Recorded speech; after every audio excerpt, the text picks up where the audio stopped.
يا أبا عبد الله يا أبا عبد الله.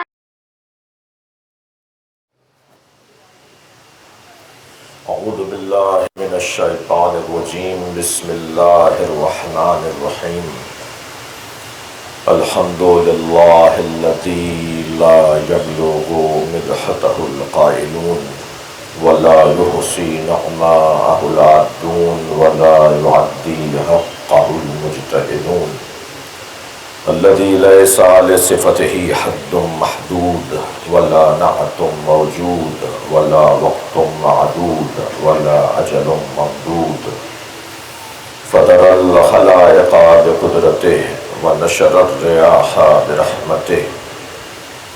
الصلاة والسلام على الرسول المسدد المصطفى الأمجد المحمود الأحمد سيدنا ومولانا ومولى الكونين جد الحسن والحسين عاني أبا القاسم محمد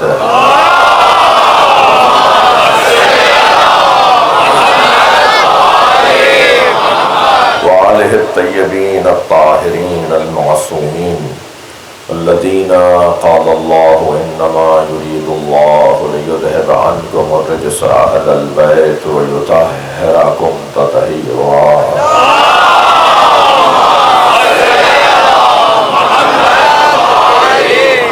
ولعنة الله على أعدائهم أجمعين من يوم عداوتهم إلى قيام يوم الدين. أما بعد قال الحكيم في قرآن الكريم بسم الله الرحمن الرحيم وإذ ابتلى إبراهيم ربه بكلمات فأتمهن قال إني جاعلك للناس إماما قال ومن ذريتي قال لا ينال عهد الظالمين.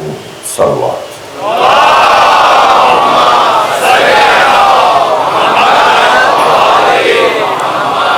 سورہ مبارکہ بقرہ آیہ کریمہ جس کو ایک مرتبہ پھر اپنے محترم مجمع کو اس کی خدمت میں لے کر گیا. اللہ حضرت ابراہیم کو امامت کے درجے سے نواز رہا ہے. ارشاد ہو رہا ہے جب ابراہیم کے رب نے ابراہیم کا امتحان لیا اور ابراہیم اپنے امتحان میں مکمل کامیاب ہوئے تو کہا انی جاعلک للناس اماما، اے ابراہیم میں تمہیں لوگوں کا امام بناتا ہوں. جائل اس میں فاعل بنانے والا ہوں کیونکہ اردو کے محاورے میں بنانے والا ہوں. کل بناؤں گا، آئندہ بناؤں گا، سوچا ہے بناؤں گا، کیونکہ ہم جب اپنی زبان میں بات کرتے ہیں تو اپنی زبان میں بات کرتے ہیں. قرآن کو ہماری زبان کی ضرورت نہیں ہے، اور جتنا ہم اپنی زبان میں قرآن کو ڈھالیں گے اتنا ہی قرآن کے اصلی مفاہیم سے دور ہوں گے. کیسے سمجھائیں ان دوستوں کو جو یہ کہتے ہیں کہ ہم عربی نہ پڑھیں اور ترجمہ پڑھ لیں تو کیا کافی ہے؟ ترجمہ قرآن نہیں ہے. اب ہم کتنا ہی ترجمہ پڑھ لیں وہ ترجمہ ہوگا، اور بعض جگہ تو ترجمہ بھی نہیں ہے، ترجمانی ہے. تو عربی جو اللہ کا کلام ہے 600 کچھ الفاظ سے زیادہ الفاظ نہیں ہیں جو مجھے اور آپ کو یعنی غیر عربوں کو سیکھنے کی ضرورت ہے. 6000 سے زیادہ آیات میں تقریباً 5000 کچھ الفاظ تو وہ ہیں جن سے ہم مانوس ہیں. صرف 600 آیات پر، صرف 600 الفاظ پر کام کرنا ہے. جی مختلف زبانیں سیکھنی چاہیے، ویسے بھی اہل بیت کے چاہنے والوں کو تو زبانوں کا مخالف ہونا ہی نہیں چاہیے. اس لیے کہ نبی اور آل نبی کے خواص میں سے، صفات میں سے ایک صفت یہ کہ نبی اور آل نبی ہر زبان کے جاننے والے تھے۔ جی میرے مولا اہل بیت محمد بلند تر صلوات۔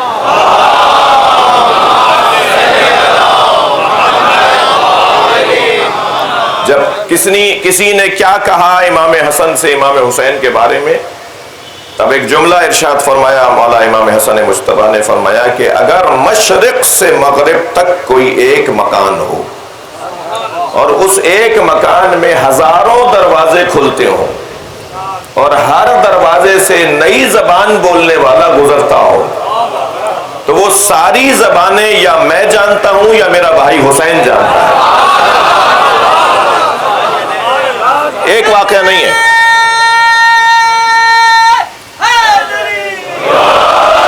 ایک واقعہ نہیں ہے۔ اس گھرانے کے علم کے عنوان سے جب ہم بات کریں گے تو یہ گھرانہ کس درجے کا عالم ہے، اس پہ بات کرنا پسندیدہ مضمون ہے، پسندیدہ مضمون ہے۔ یہاں تو اگر گونگا بھی آ جائے تو اس کو ان کی شفقت بھری نگاہیں بولتا بنا دیتی ہیں۔ جی کنکری دے دی سرکار نے، میرے مولا نے اپنا لعاب لگا کے کنکریاں دے دی۔ اور ایک جسے زبان ہندوستان سے، واقعہ پورا یہ ہے کہ ہندوستان سے کچھ مسافر آئے اور معصوم امام سے گفتگو کرنے لگے تو حضرت نے ہندی میں جواب دیا۔ تو وہاں بیٹھے ہوئے ایک چاہنے والے نے کہا کہ کیا آپ کو ہندی زبان آتی ہے؟ تو حضرت نے وہاں رکھی ہوئی ایک کنکر پر اپنا لعاب رکھا، اپنے زبان سے اسے مس کیا اور کہا اسے ذرا اپنی زبان میں رکھ لو، اپنے دہن میں رکھ لو۔ وہ کہتے ہیں مجھے 70 زبانوں کا علم ایک دم آ گیا۔ یہ وادی کوئی اور ہے۔ صلوات پڑھ لیں ذرا نبی کی ذات۔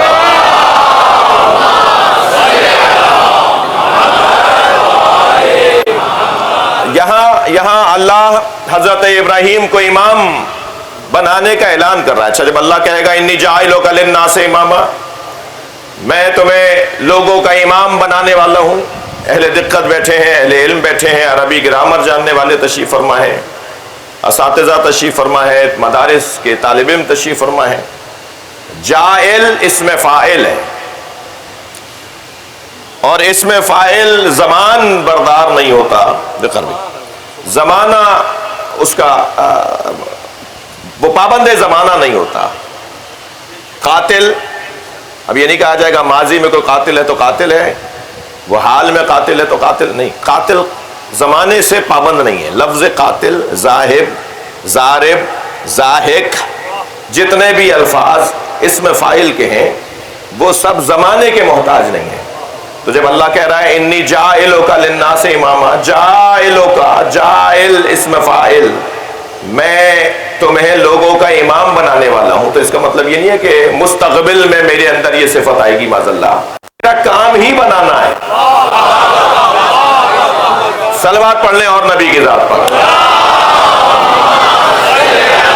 تھوڑا سا بیٹھ جاؤ، تھوڑا سا پیچھے ہٹ جاؤ، تھوڑا سا پیچھے۔ ایک اور صلوات سرکار کی ذات۔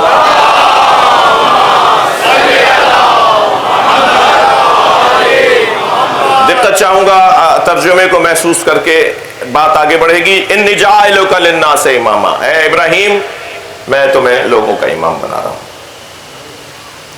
قال ومن ذریتی، اب یہاں تک امامت عامہ جس میں انبیاء کرام میں بھی جو امام ہیں وہ شامل ہوں گے۔ ایک سوال آیا کہ امامت عام اور امامت خاص کا کیا مطلب ہے؟ یعنی امامت جب نبی مکرم سے پہلے کی ہستیوں کو دی جا رہی ہے تو وہ امامت عامہ میں گفتگو جائے گی، اور جب نبی مکرم کے بعد اور مولا علی سے لے کر امام مہدی تک امامت کی بات آئے گی تو وہ امامت خاصہ کی بحث آئے گی۔ تو وہاں حضرت ابراہیم کو اللہ امام بنا رہا ہے، اور حضرت ابراہیم اب خود چاہ رہے ہیں کہ امامت خاصہ میں بحث ڈھلے۔ خود ابراہیم چاہ رہے ہیں کہ امامت خاصہ کی گفتگو شروع ہو، تبھی تو کہا کہ اور میری اولاد، یہ حضرت ابراہیم اپنی اولاد میں امامت مانگ رہے ہیں۔ میں الفاظ پر غور آئندہ کی مجلسوں میں کروں گا، آج کی اس مجلس میں صرف ترجمہ سنیے گا۔ وَمِن ذُرِّيَّتِي، میری ذریت میں سے، من ذریتی، وذریتی نہیں ہے۔ ابراہیم نے ساری اولاد کو امام بنانا، امام بنتے ہوئے دیکھنا، امام بننے کی خواہش نہیں کی ہے۔ اپنی ساری اولاد کو امام نہیں دیکھنا چاہتے۔ من ذریتی، میری ذریت میں سے۔ تو اللہ کا جواب آیا، لا ینال عہدی، لا ینال عہد الظالمین، میرا یہ عہدہ ظالموں تک نہیں پہنچے گا۔ بات آگے بڑھے گی، بات آگے کی مجلسوں میں ہوگی۔ آج کی اس مجلس میں جس بات کو اپنے محترم سننے والوں کے سامنے رکھنا چاہوں گا وہ یہ کہ اللہ نے دو کام اپنے اوپر واجب رکھے ہیں، ایک کام رزق دینے کا اور ایک کام ہدایت دینے کا۔ ما من دابۃ فی الارض الا علی اللہ رزقھا، زمین پر کوئی ہلنے والا، رینگنے والا، جنبندہ نہیں ہے، کوئی رینگنے والا نہیں ہے، کوئی حرکت کرنے والا نہیں ہے، الا علی اللہ رزقھا، مگر اس کے رزق کی ذمہ داری اللہ، اس کے رزق کی ذمہ داری اللہ کے اوپر ہے۔ اب رزق دینا اللہ کا کام ہے۔ یہ بات ذہن میں رہے کہ العلم للہ، تو کیا یہ جو علم اللہ کے لیے ہے، یہ جب وہ تقسیم کرتا ہے تو یہ جس کے پاس علم ہے انہیں ڈائریکٹ اللہ نے دیا ہے۔ الرزق للہ، رزق اللہ کا دینا اللہ کا کام ہے۔ تو ہم جو آج زندہ بیٹھے ہیں اور کھاتے ہیں اور رزق لے رہے ہیں تو ہم میں سے فرد کو اللہ نے آ کے دیا ہے۔ عقیدہ توحید بھی سمجھنے کی ضرورت ہے، اور جو عقیدہ توحید سمجھنا چاہے گا اسے عقیدہ توسل بھی سمجھ میں آ جائے گا۔ کیا دنیا میں جتنے پڑھے لکھے لوگ ہیں، جتنے دانشور لوگ ہیں، انہیں اللہ نے آ کر پڑھایا ہے؟ اللہ جسے آ کر پڑھائے اس کے علم کو علم حضوری کہا جاتا ہے، اس کے علم کو علم وہبی کہا جاتا ہے، اس کے علم کو علم لدنی کہا جاتا ہے، اور جو واسطوں سے پڑھے اس کے علم کو علم حصولی کہا جاتا ہے۔ ممکن ہے اسی مجلس میں اس بچے کے لیے کسی علم کے اضافے کی کوئی بات ہو تو اسے تو اس ممبر سے ملا یہ علم، ہمیں اپنے اساتذہ سے ملا ہے، انہیں اپنے اساتذہ سے ملا ہے۔ بھائی علماء کرام تشریف فرمائیں، یہ جو راویوں کے نام لے لے کر آپ روایت سناتے ہیں ان فلانن ان فلانن، یہ استادوں کا ہی تو تذکرہ ہے۔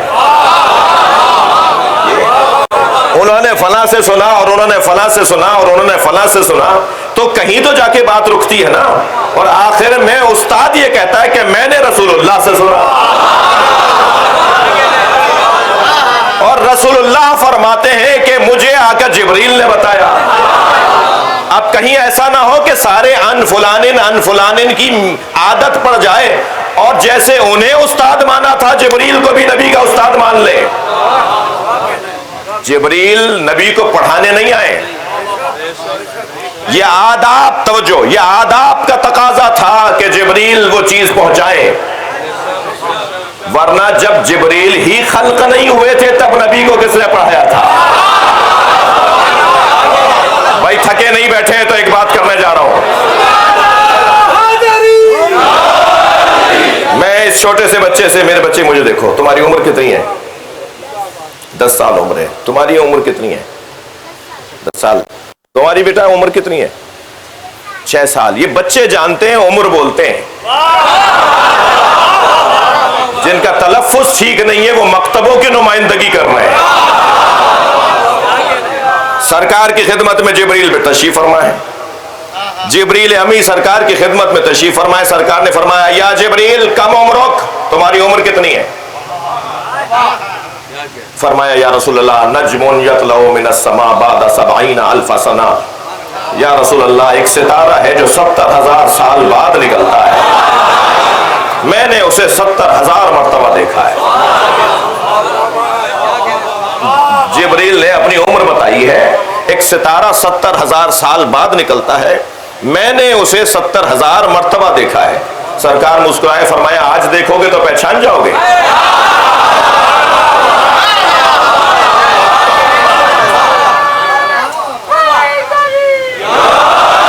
جبریل امی علیہ السلام نے فرمایا یا رسول اللہ میں نے اسے 70,000 دفعہ دیکھا ہے، ایک لمحے میں پہچانوں گا۔ ابھی یہ مکالمہ مکمل نہیں ہوا تھا کہ سامنے سے علی آئے۔ علی کو آتے ہوئے دیکھا تو مولا نبی نے فرمایا یا علی خذ الامامۃ عن جبہتک، اپنا امامہ اپنی پیشانی سے اوپر کرو۔ آتے ہوئے علی نے اپنا امامہ اپنی پیشانی سے جو بلند کیا، جبریل کھڑے ہو گئے، ھذہ نجم الذی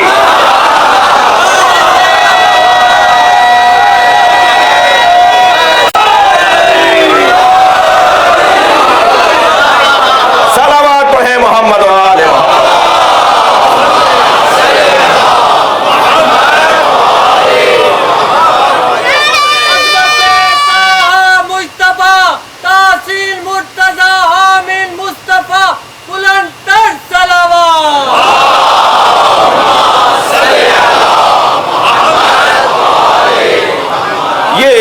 تہذیب آداب، آپ کی زبان میں لفظ بول دیتا ہوں، پروٹوکول کا حصہ تھا کہ جبریل آیات کو لے کر آئے، ورنہ جبریل پڑھانے کے لیے نہیں آئے۔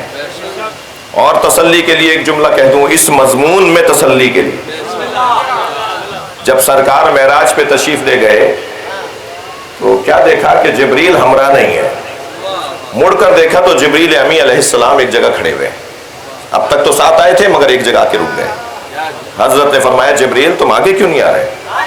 فرمایا یا رسول اللہ ھذا موقفی الذی وضعنی اللہ، یا رسول اللہ یہ میری جگہ ہے جو اللہ نے قرار دی ہے، میں اگر ایک قدم بھی آگے آؤں گا تو جل جاؤں گا۔ تو جبریل نے اپنی حد بتا دی نا،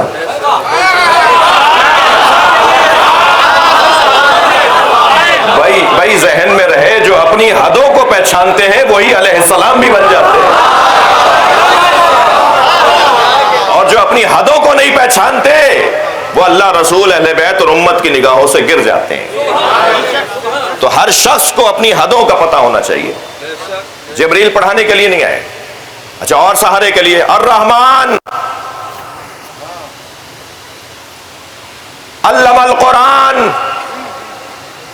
خلق الانسان علمہ البیان، جا کے دیکھ لیجئے قرآن سورہ رحمان،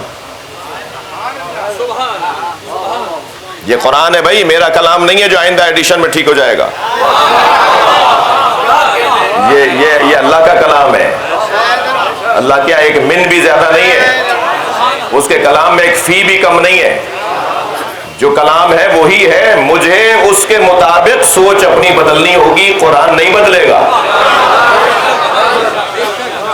فقیہان حرم کی طرح نہ بنو کہ خود بدلتے نہیں قرآن کو بدل دیتے ہیں۔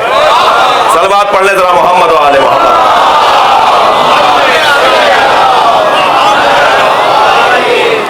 توجہ ہے حضرات کی؟ الرحمن علم القرآن، پھر خلق الانسان، رحمان جس نے قرآن کی تعلیم دی، خلق الانسان، اور اس کے بعد انسان کو خلق کیا۔ یہ کون سا انسان ہے جو پہلے تعلیم لے رہا ہے دنیا میں بعد میں آ رہا ہے؟ تو جو پہلے علم لے رہا ہے اللہ سے، ہم اس کے دروازے پر بیٹھے ہیں، اللہ کا شکر ادا کریں کہ کس معیار کے دروازہ نصیب ہوا ہے۔ دنیا کہاں بیٹھی ہے مجھے اس سے غرض نہیں ہے، مگر ہم جہاں بیٹھے ہیں وہاں سے جنت کا رستہ بنتا ہے، ترقی کی راہیں کھلتی ہیں، عظمت کے عنوانات نصیب ہوتے ہیں، اطمینان قلب ملتا ہے۔ حضرت آدم علیہ السلام کو اللہ نے علم عطا کیا، خود پڑھایا ہے اللہ نے حضرت آدم کو، اور علم آدم الاسماء کلہا، اور کلہا کہہ کے پروردگار عالم نے حضرت آدم کے علم کی وسعت کا اعلان کیا ہے، اور پھر اسی دلیل پر کہ وہ تمام اسماء کے عالم تھے، یہی دلیل بنی کہ حضرت آدم مسجود ملائکہ قرار پائے۔ یعنی جھکنا اس کے آگے ہے جو عالم ہو، ماننا اس کی بات ہے جو دانشور ہو، جسے معلوم ہو اس کی بات کو مانا جائے گا، جس کے پاس معلومات ہو اس کی بات کو مانا جائے گا۔ حضرت آدم کا ایک عنوان فضیلت ان کا علم، دوسرا عنوان فضیلت مسجد ملائکہ ہونا، تعظیم۔ یہاں سجدہ تعبدی نہیں تھا، یہاں سجدہ تعظیمی تھا۔ یہاں سجدہ آدم کو قبلہ تصور کر کے سجدہ تھا۔ یہ مسلمان بھی عجیب مسلمان ہیں، سب متفق ہو کر اینٹوں اور پتھروں کے گھر کو تو قبلہ مان لیتے ہیں،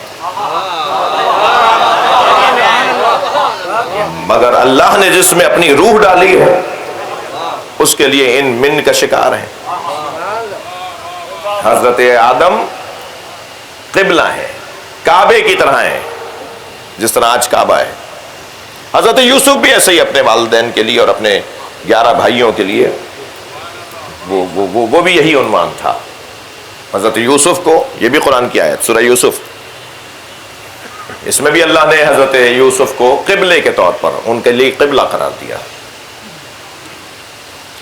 سجدہ صرف اللہ کا ہے، صرف اللہ کا ہے، اس کا مطلب یہ ہے کہ اللہ کے حکم کے مطابق ہے۔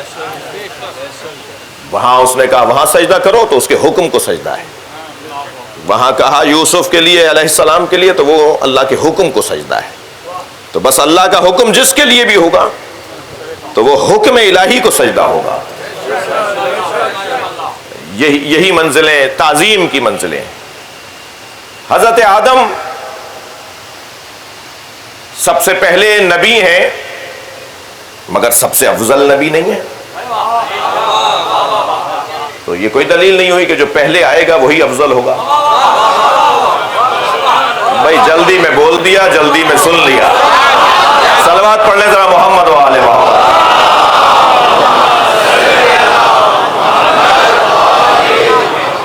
جو سب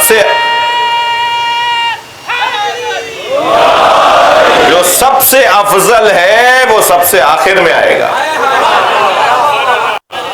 نبی مکرم سب سے افضل ہے۔ اور میں ایک جملہ، میر صاحب ایک جملہ مجھ سے بار بار میرا ذہن کہہ رہا ہے کہ وہ ہدیہ کر دوں، اور میں تو بیٹھا ہی اس لیے ہوں کہ کچھ ہدیہ آپ کی خدمت میں عرض کروں، اور علمی ہدایہ سے زیادہ اور کیا بڑا ہدیہ ہو سکتا ہے۔ تو کچھ علمی ہدایہ، وہ جو میں عرض کر رہا تھا نا کہ ان فلان، یہ جو ان فلان ان فلان ان فلان ان کی جو روات کا جو سلسلہ ہوتا ہے، یہی پہلا دوسرے کا بعد والے کا استاد ہے، اور ان کا استاد ان سے پہلے والا ہے، اور ان کا استاد ان سے پہلے والا ہے۔ تو یہ روایت کا جو سلسلہ ہے وہ بے حیثیت استاد ہے یا بے حیثیت تاریخ ہے؟ بے حیثیت تاریخ تو مسلم ہے نا، وہ پہلے دنیا میں آئے ہیں، وہ بعد میں دنیا میں آئے ہیں، تو تاریخی اعتبار سے وہ پہلے آئے اور تاریخی اعتبار سے وہ بعد میں آئے۔ تو لازم نہیں ہے کہ جو تاریخی اعتبار سے پہلے آیا ہو وہ ہمیشہ استاد ہو یا وہ ہمیشہ افضل ہو۔ اب ذرا امام اعظم ابو حنیفہ، مجھے اپنے سنی بھائیوں کو دیکھ کر یہ روایت یاد آئی ہے۔ ان کی خدمت میں آ کر، امام اعظم ابو حنیفہ کی خدمت میں آ کر ان کے ایک شاگرد نے کہا کہ حضور میں آپ کے درس کے اندر بھی آتا ہوں، آپ کے کلاس درس میں بھی آ کے بیٹھتا ہوں، اور جعفر ابن محمد کی کلاس میں بھی جاتا ہوں۔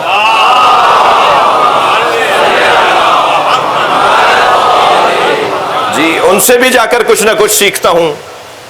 آپ جب کوئی روایت اور کوئی حدیث سناتے ہیں تو آپ سارے راویوں کا تذکرہ کرتے ہیں، آپ کہتے ہیں ان فلان فلاں نے فلاں سے سنا، فلاں نے فلاں سے سنا، اور پھر آخر میں آپ کہتے ہیں کہ ان رسول اللہ، اور رسول اللہ نے یہ فرمایا۔ لیکن جب جعفر ابن محمد کہتے ہیں تو کہتے ہیں قال رسول اللہ۔ تو جیسے آپ رسول اللہ کے زمانے میں نہیں ہیں تو وہاں تک پہنچنے کے لیے آپ راویوں کو ذکر کرتے ہیں۔ جعفر ابن محمد تو راویوں کا ذکر کبھی کرتے ہیں اور کبھی نہیں کرتے۔ کہاں کرتے تھے؟ جہاں سلسلۃ الذہب کی حدیث ہوتی تھی، وہ کسی اور موقع کے لیے۔ کبھی تو وہ تو ڈائریکٹ کہتے ہیں کہ قال رسول اللہ، رسول اللہ نے یہ فرمایا۔ تو مجھے سمجھ میں نہیں آ رہا، ہم اور بہت سے شاگرد اس پریشانی میں ہیں کہ ہم اس بات کو کیسے سمجھیں. تو حضرت امام اعظم ابو حنیفہ نے جس طرح سے کوئی خفا ہوتا ہے، ناراض ہوتا ہے، اس لب و لہجے میں کہا خبردار آئندہ جعفر صادق کے بارے میں یہ سوچنا بھی نہیں. تم جس کے بارے میں مجھ سے سوال کر رہے ہو وہ حق رکھتا ہے کہ کہہ دے کہ اللہ نے یہ کہا ہے. صلوات پڑھیں محمد و آل محمد.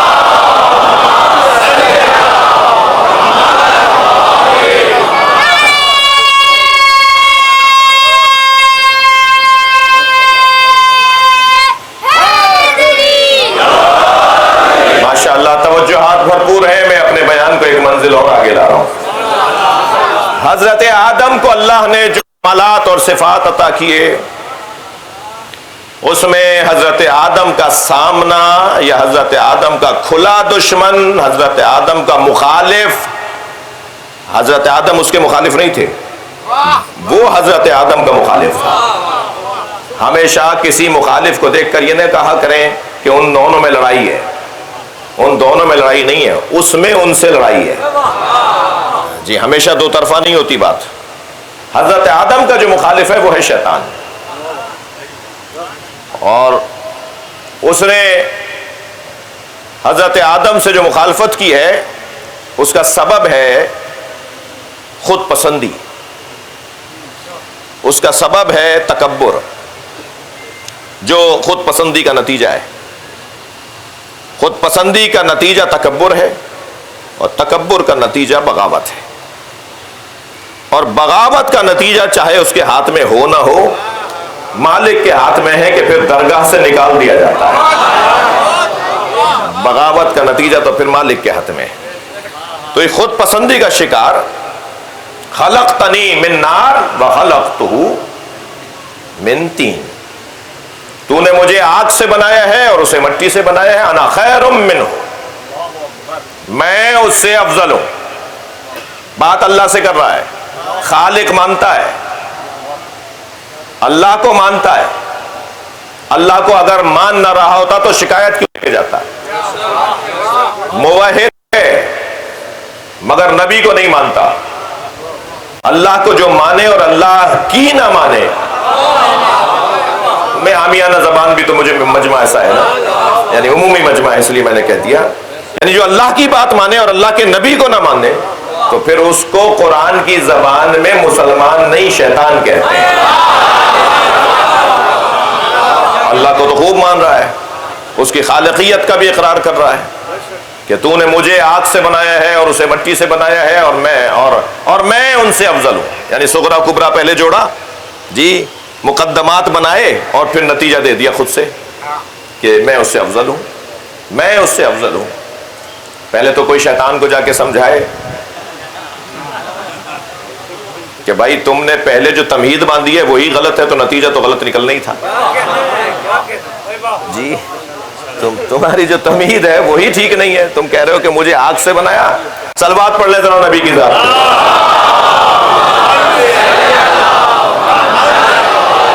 اور اسے مٹی سے بنایا ہے، اور آگ کیونکہ مٹی سے افضل. تو یہ بات ہی تم غلط کر رہے ہو.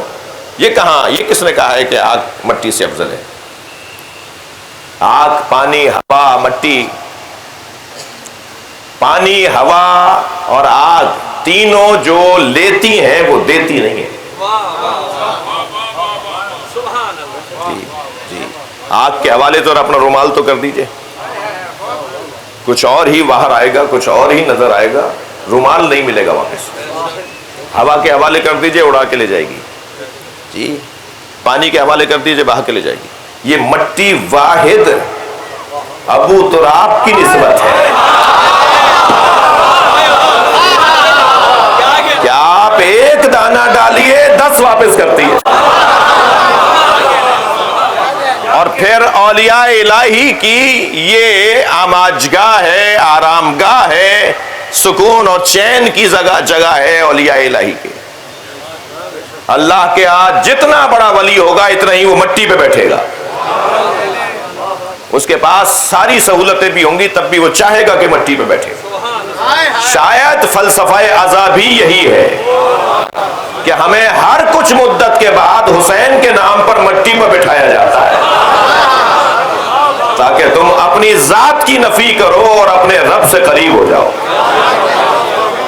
عظمت تو یہ سرکار ابو تراب بلند تر سلامات.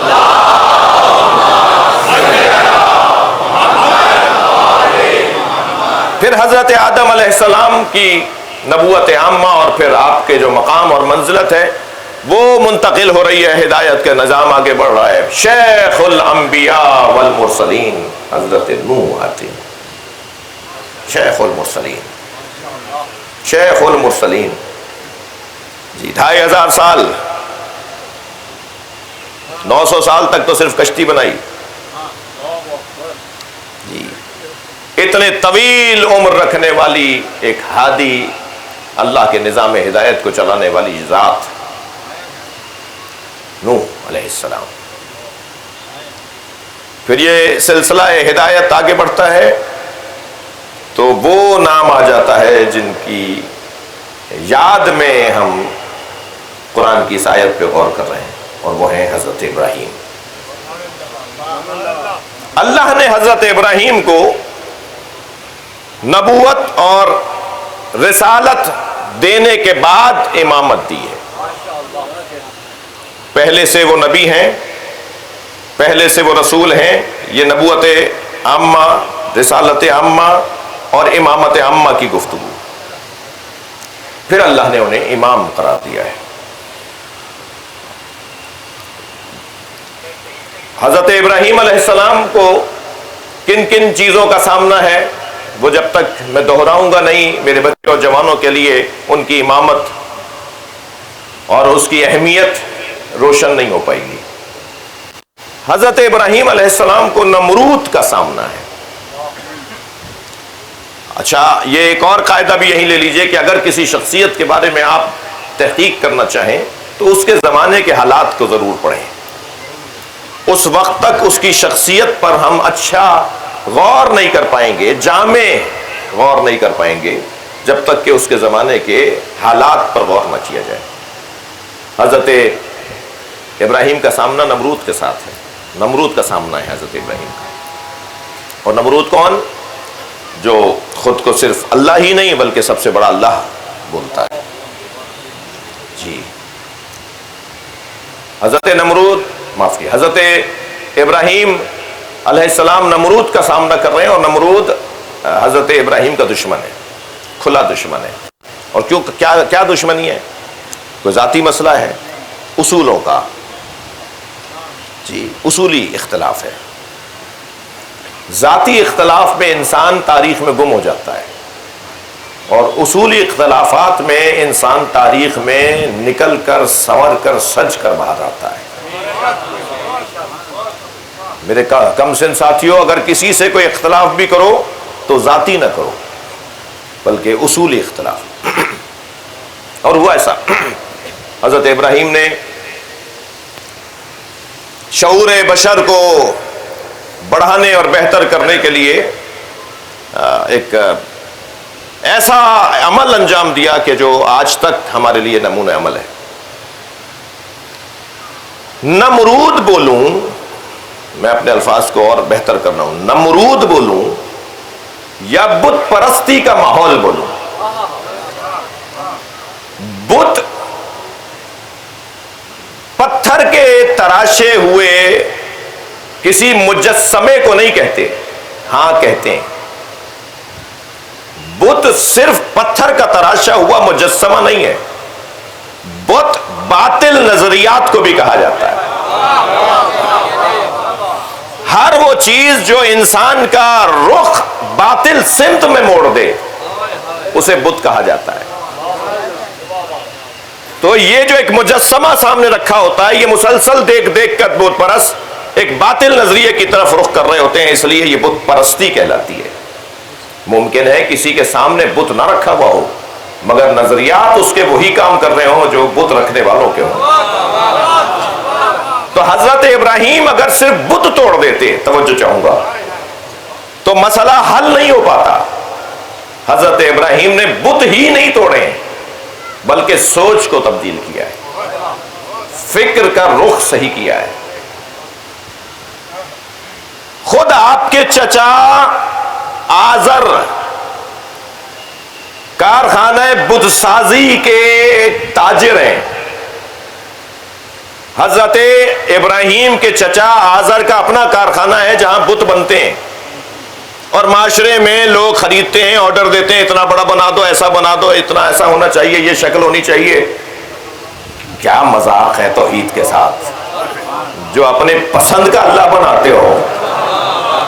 بھائی مزاج بدلو, ورنہ جو اپنے پسند کا اللہ بنانے کا مزاج رکھتے ہیں وہ اور بھی کچھ بنا لیتے ہیں. حضرت ابراہیم نے اپنے چچا کا بت خانہ, چچا کا کارخانہ بند نہیں کروایا. ارے ایک ہی بات ہوتی, ایک ہی کام ہوتا, جا کے چچا سے کہتے, اور قرآن نے تو انہیں اب کہہ کر یاد کیا ہے, جبکہ وہ اب یعنی باپ نہیں ہے حضرت ابراہیم کے. نبی اور رسول کا جو باپ اور والدین انبیاء کرام کے بتوں سے جڑے ہوئے لوگ نہیں ہوتے. اگر آمادہ ہے تو یہاں ہی ایک جملہ عرض کروں. میں اس ممبر پر ذمہ داری کے ساتھ بیٹھ کر ایک دعویٰ کرنے جا رہا ہوں جو میرے مزاج کے خلاف ہے. قریش کے 24 قبیلوں میں ہر قبیلے کا کوئی نہ کوئی بت تھا, کوئی بنی ہاشم کا بت ثابت کرے.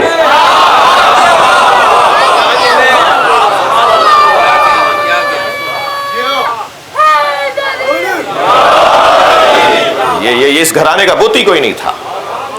یہ اعلان اسلام سے پہلے بھی موحد تھے, دین حنیف پر تھے, دین ابراہیمی پر تھے. یہ حضرت ابراہیم کے دین کے اوپر تھے یہ پورا گھرانہ, یہ مسلمان گھرانہ. بلکہ انہوں نے تو بتایا کہ خانہ کعبہ کے 7 چکر کرو گے تو طواف بنے گا. انہوں نے تو حج کے طریقے بتائے ہیں. سارا نظام اسلام جو آج بہت بڑا حصہ اسلامی شریعت کا ہے وہ حضرت عبد المطلب کا دیا ہوا ہے, حضرت ابو طالب کا دیا ہوا ہے. زیادہ توہین کے باب میں اگر گفتگو آگے بڑھے گی تو معاملات پیچیدہ ہو جائیں گے. یہی بات رہنے دو. حضرت ابو طالب کی عظمت اگر بیان کرنا شروع کر دیں تو اس باب عظمت ابو طالب میں کیا یہی کافی نہیں ہے کہ ولی کے بابا ہیں؟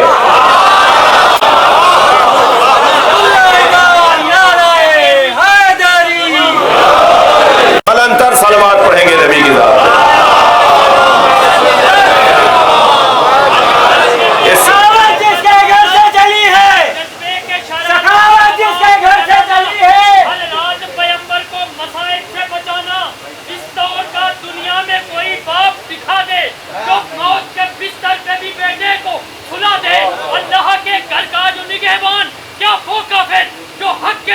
اتنا پریشان, کیا وہ کافر دستار پیمبر کو جو عمران نہ بچاتا, اسلام تیرا یوں ہی ٹھوکریں کھاتا ابو طالب علیہ السلام بلند.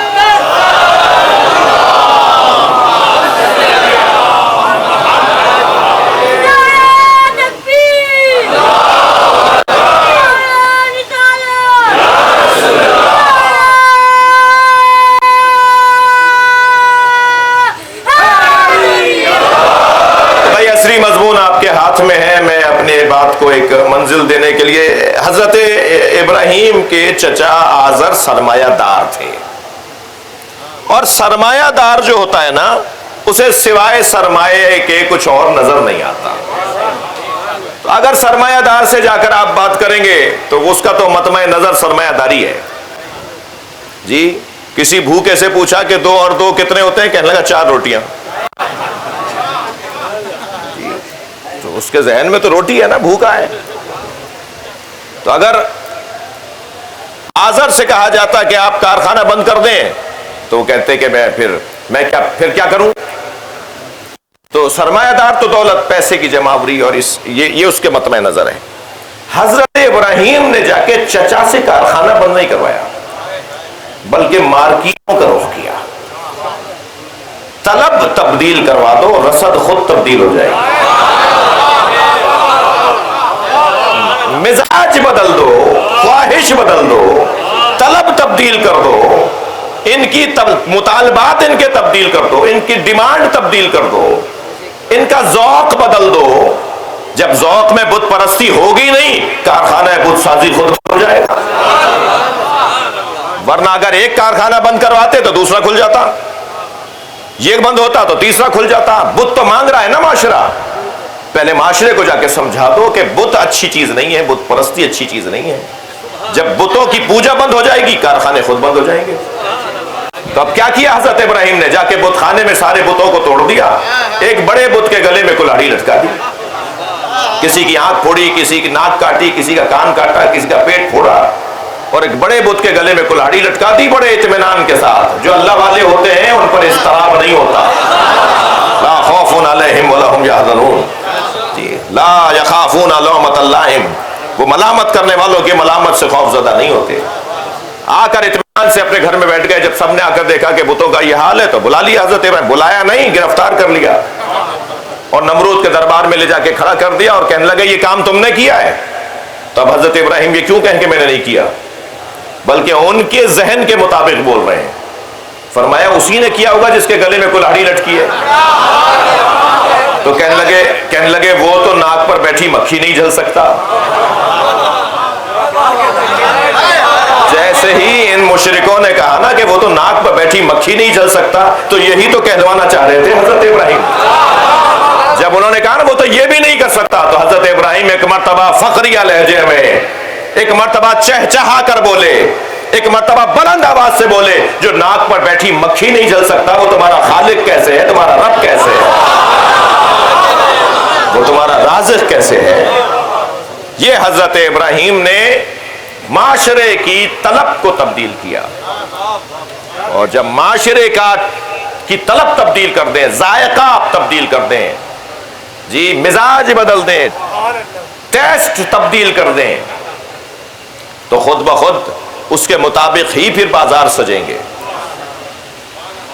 اور وہاں ابراہیم علیہ السلام نے اپنے اسماعیل کے گلے پہ چھری رکھی.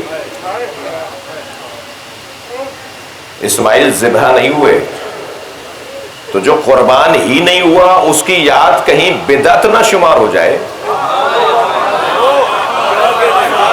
بھائی میں شاید جلدی میں کہہ گیا ہوں، بھائی جو قربان ہی نہیں ہوا اس کی یاد منانا کہیں بدعت شمار نہ ہو جائے، تو اللہ نے شریعت میں رکھ دیا. اب ہر صاحب ثروت اور صاحب صحت مسلمان پر واجب ہے کہ اس کی یاد مناؤ جو قربان ہی نہیں ہوا.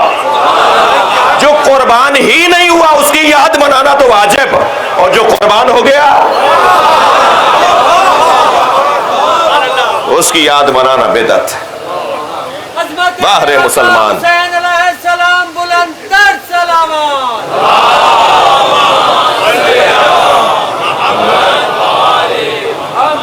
جو قربان ہو گیا، جو قربان ہو گیا، جو اکیلا قربان نہیں ہوا بلکہ اپنا پورا گھرانہ قربان کرنے لے آیا. کربلا میں 18 بنی ہاشم نہیں ہے، 58 بنی ہاشم ہے. 18 تو صرف مولا علی کے بیٹے ہیں. 72 میں 58 حسین مولا نے اپنے رشتہ دار قربان کیے. ان 58 میں جو کربلا میں امام حسین کے ہاتھوں پہ اپنی جانیں دے رہے تھے، ان میں ہر ایک کی شہادت کا بیان ایسا ہے کہ ہماری آنکھوں میں آنسو آ جاتے ہیں.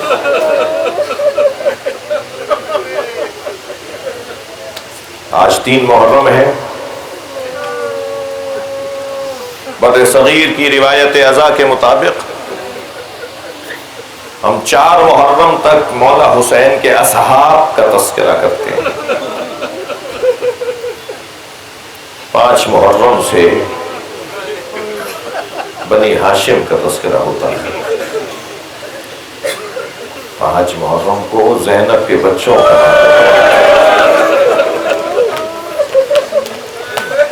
مگر آج کی تاریخ،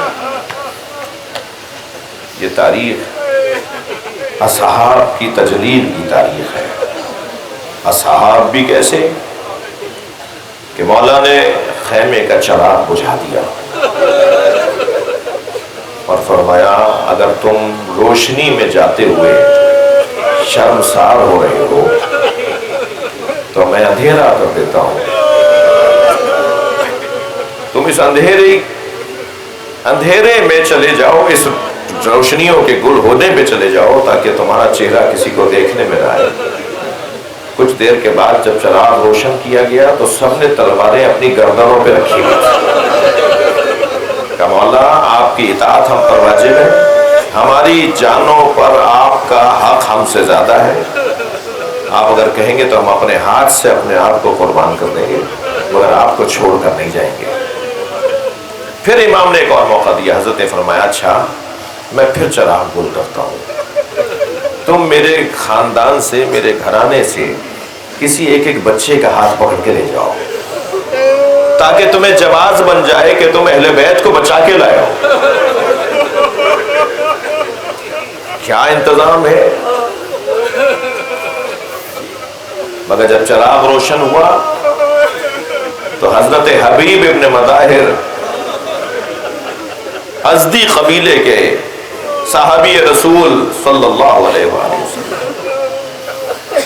وہ اصحاب کی طرف سے نمائندگی کرتے ہوئے بولے کہ مولا تمام اصحاب یہ کہتے ہیں، آپ کے ساتھی یہ کہتے ہیں کہ اگر 70 مرتبہ مارے گئے اور پھر اللہ نے زندہ کیا، مارے گئے پھر زندہ ہوئے، مارے گئے پھر زندہ ہوئے، اللہ نے دوبارہ زندہ کر دیا، 70 مرتبہ بھی ایسا ہوا تو ابھی ہم آپ کو چھوڑ کر نہیں جائیں گے۔ تب امام حسین نے فرمایا تھا انی لا ارا اصحابا کا اصحابی، جیسے اللہ نے مجھے اصحاب عطا کیے ہیں ایسے کوئی اصحاب مجھے نظر نہیں آتے۔ عزیزدارو، ان اصحاب حسینی میں 2 صحابی تو ایسے ہیں جنہوں نے نماز امام حسین کی تحفظ کے لیے جان دی ہے۔ حسین مولا نماز پڑھا رہے ہیں، جماعت ہو رہی ہے کربلا کے میدان میں، اور ادھر سے جب دیکھا کہ حسین کی نماز اگر لشکر یزیدی نے دیکھ لی تو ان میں تو ایک بڑی تعداد یہ کہہ کر لائی گئی ہے کہ حسین تو نماز ہی نہیں پڑھتے۔ وہ جب حسین کو نماز پڑھتے ہوئے دیکھیں گے تو وہ باغی ہو جائیں گے، لہذا حسین کو نماز نہ پڑھنے دو۔ امام حسین کی نماز جماعت پر تیر اندازی ہوئی۔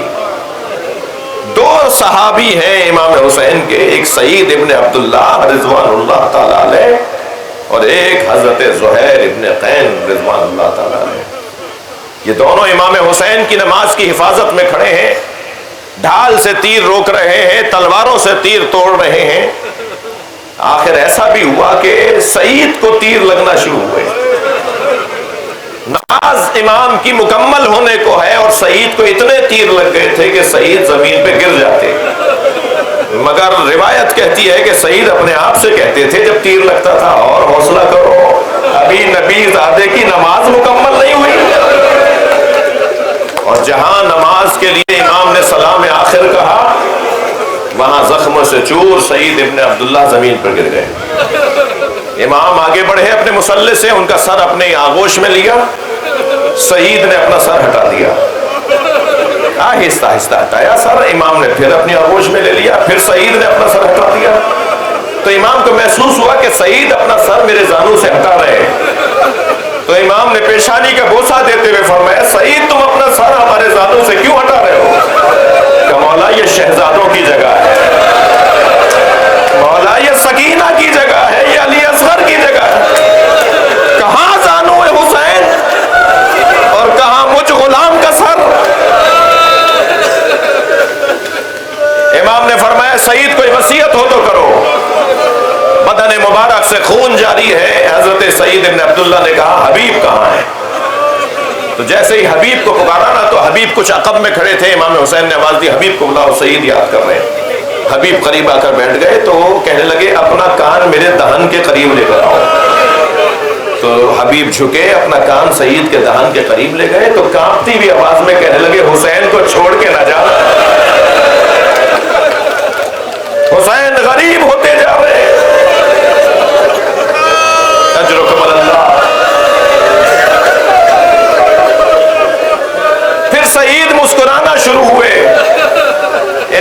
فرمایا سعید تم مسکرا رہے ہو، تمہیں جنت کا منظر نظر آ رہا ہے؟ فرمایا مولا میرے سرہانے رسول اللہ آ گئے، مجھے بشارت جنت دے رہے ہیں اور کہتے ہیں میں خود تمہیں لینے آیا ہوں، تم نے میرے بچے کی حفاظت کی ہے۔ پھر کچھ دیر گفتگو کے بعد سعید مسکرائے۔ امام نے پوچھا سعید اب کیوں مسکرائے ہو؟ فرمایا مولا میرے سرہانے علی آ گئے، مجھے جنت میں لے جانے کی بشارت دے رہے ہیں۔ پھر کچھ گفتگو کے بعد سعید زار و قطار رونے لگے۔ بس اسی جملے پر اپنا بیان مکمل کر رہا ہوں، اپنا خطاب مکمل کر رہا ہوں۔ سعید رونے لگے۔ امام نے فرمایا سعید زخموں سے تمہیں تکلیف ہو رہی ہے، جو تمہارے بدن پہ تیر لگے ہیں اس سے تمہیں اذیت ہو رہی ہے، اس کی وجہ سے رو رہے ہو؟ کہا نہیں مولا میرے سرہانے فاطمہ زہرا آ گئے۔ کہاں میں اور کہاں نبی زادی، کتنی غریب ہے نبی کی بیٹی۔ کربلا کا میدان ہے، حسین کی حفاظت کا سامان ہے۔ الا لعنت اللہ علی قوم الظالمین فسيعلم الذین ظلموا